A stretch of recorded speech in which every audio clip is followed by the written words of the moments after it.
Physical fitness plays a big role in the Navy's capability to carry out operational tasks, often in challenging conditions, which is why it's an important part of each member's daily routine. Most importantly, you need your fitness to fight and win in a maritime environment. Seagoing life is at times challenging, and personnel must be able to competently carry out their professional tasks in conditions which can quite often be harsh. Having a reasonable level of fitness will allow you to do this. Whether you're an officer trainee at the Royal Australian Naval College or preparing to become a sailor at recruit school, you'll need to pass both the swim test and the physical fitness test during your training in order to graduate.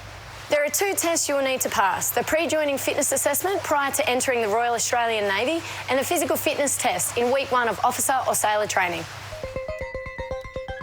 If you're an active person and you maintain your fitness by running, swimming or playing sport regularly, then you should have little trouble passing both tests.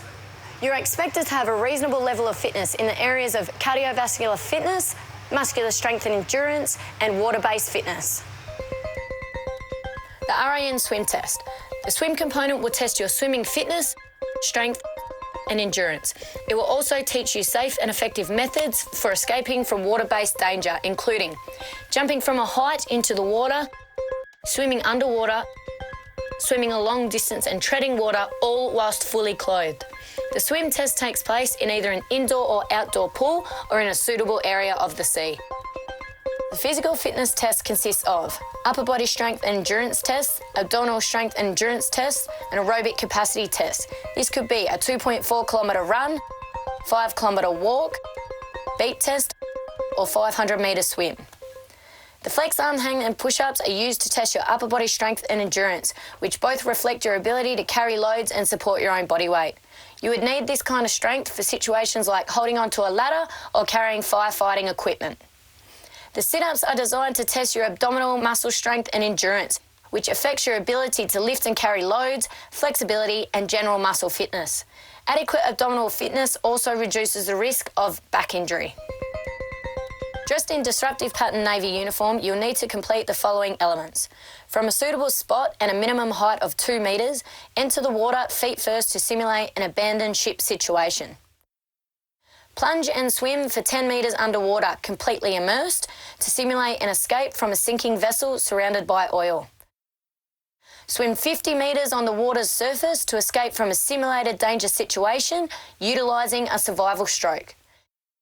Spend 15 minutes in deep water where you are unable to touch the bottom, utilising any of the following survival float techniques.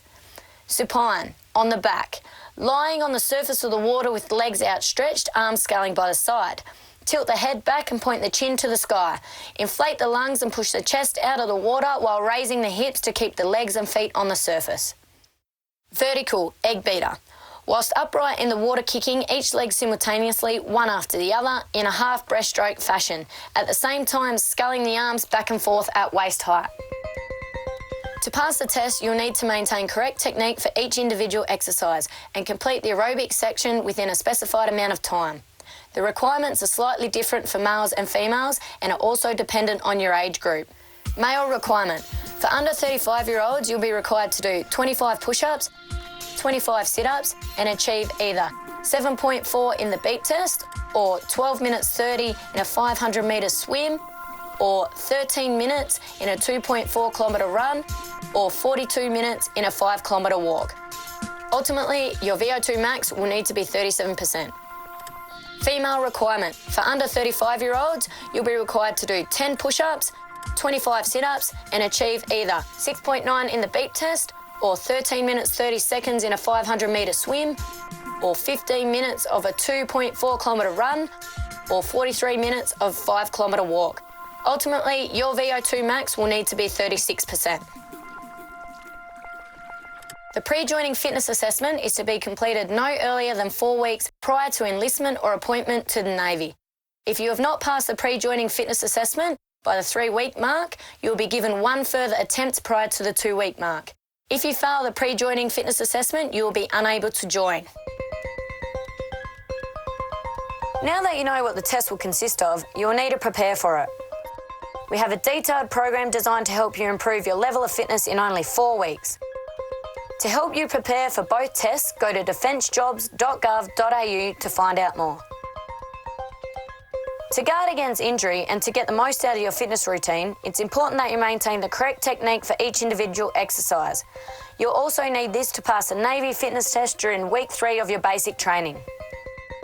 Firstly, every exercise session should be preceded by a period of 5 to 10 minutes of warm-up and stretching, where the body is gradually prepared for the effort to come. The warm-up should be gentle and rhythmic, and preferably use the muscles to be involved in the major activity.